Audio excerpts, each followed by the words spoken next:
Selon vous, d'où vient la léthargie de beaucoup de Français actuels, hein, on voit des choses incroyables et rien ne se passe. Hein. Deuxièmement, j'aimerais surtout que vous nous expliquiez, puisque vous avez ce retour d'expérience, on a un laboratoire qui est l'Angleterre, enfin le Royaume-Uni, qui a réussi à sortir de l'Europe. Quel était le bras de levier de Farage pour faire comprendre aux Anglais qu'il était temps de passer à autre chose? Merci. Alors la première question, chacun peut avoir son point de vue. Je suis personnellement comme vous. Je pense que les Français sont globalement, hein, vous êtes quand même très nombreux à avoir fait le déplacement ici, donc ça veut dire qu'il y a quand même un réveil. Mais il y a un élément que l'on ne saurait surestimer, c'est vraiment fondamental, c'est ne passe pas à la télé. On a une propagande d'État énorme, mais énorme. Énorme, énorme, énorme, énorme, énorme. Il n'y a jamais à la télévision un débat de fond où on pourrait discuter entre gens civilisés pendant 2 heures, ce qui existait dans les années 50 ou 60 ou 70. Maintenant, ça n'existe plus. Maintenant, ce sont des invectives, des crises d'hystérie, etc. Voilà. Le débat politique a été hystérisé, d'ailleurs.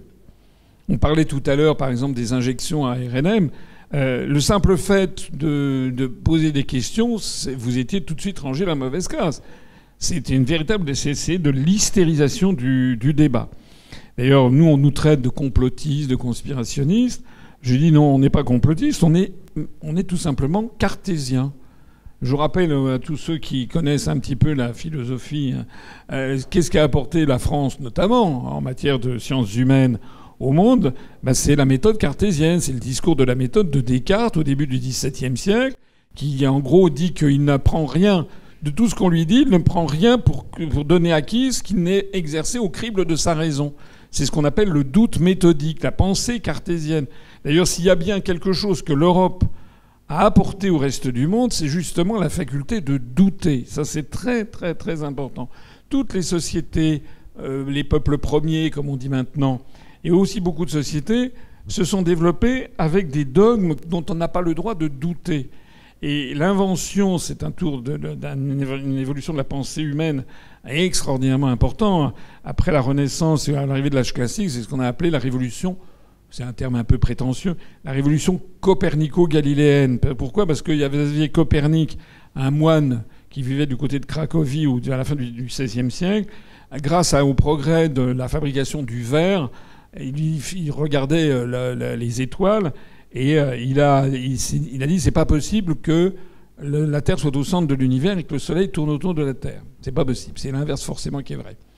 Or, dire ça, c'était remettre en cause le dogme de l'Église catholique, puisque du temps de saint Thomas d'Aquin, le docteur angélique, comme on l'appelait au XIIIe siècle, Thomas d'Aquin avait introduit dans sa somme théologique l'idée que la philosophie, la cosmogonie de Ptolémée, ça remontait à la Grèce antique, était juste parce que la Terre était au centre de l'univers. Vous aviez les sphères armilières d'astres et d'étoiles qui tournaient autour, et parce que c'était conforme à une lecture première de la Genèse de la Bible. Donc à partir du ce moment-là, donc on avait mis dans le dogme de l'Église catholique, ce qui n'existait pas du tout dans des évangiles, bien sûr, mais c'était dans tout ce qui est le corpus de la Sainte Église, il y avait l'idée que la Terre était au centre de l'univers. Et Copernic, bien que moine, a dit ça n'est pas possible. Bon, il était perdu dans ses forêts, on n'en a pas beaucoup tenu compte, mais il avait des liens avec Galilée, qui lui, au début du XVIIe siècle, qui lui avait ses entrées, c'était quelqu'un de très connu, c'était un scientifique, il avait ses entrées auprès du fameux cardinal Bellarmine de la Sainte Inquisition, et qui l'a condamné, et il a dit pareil.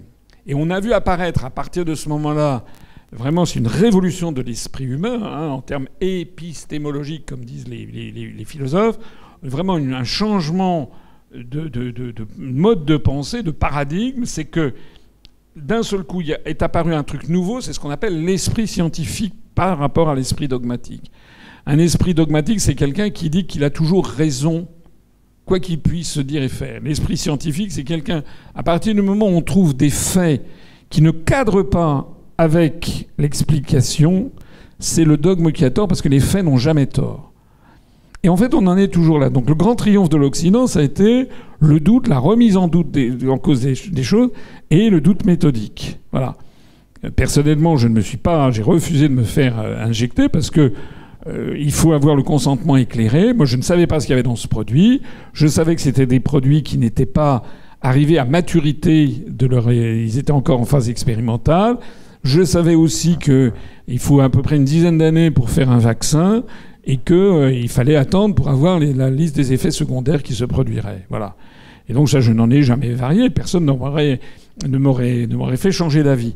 Mais combien ai-je vu autour de moi de gens qui ont fini par céder à la pression. C'était tellement... La crise d'hystérie était telle que vous étiez même pire qu'un mauvais Français. Enfin, vous étiez accablé de tous les péchés du monde si d'aventure vous ne vous faisiez pas injecter. Donc maintenant, il y a des sociologues qui se repenchent sur cette période, qui était quand même dément. Vous savez, il fallait... moi, je me rappelle, j'ai fait des photos que j'ai dans mon téléphone dans la Nièvre, à un supermarché. Donc, il y avait des rayons comme ça. C'était un peu comme le mur de Berlin. Vous aviez le droit d'acheter des petites culottes, mais pas des pantoufles.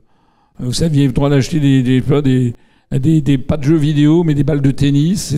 C'était un délire, complètement délirant. Et vous avez tout un peuple qui est allé là-dedans. C'est vraiment très, très inquiétant. Donc, ce que je pense, c'est que pour répondre à la question... Il y a des progrès qui ont été faits en programmation neurolinguistique, comme on dit en PNL, avec les Français, ils ont engrammé qu'il y a des sujets dont ils n'ont pas le droit de débattre. Alors il y a ceux qui bravent cet interdit, mais il y en a beaucoup qui n'ont pas, oui, nous par exemple, mais il y a beaucoup de gens qui n'ont pas cette force mentale en eux, qui n'ont pas cette... ça rappelle là aussi l'Union soviétique. Hein, il y avait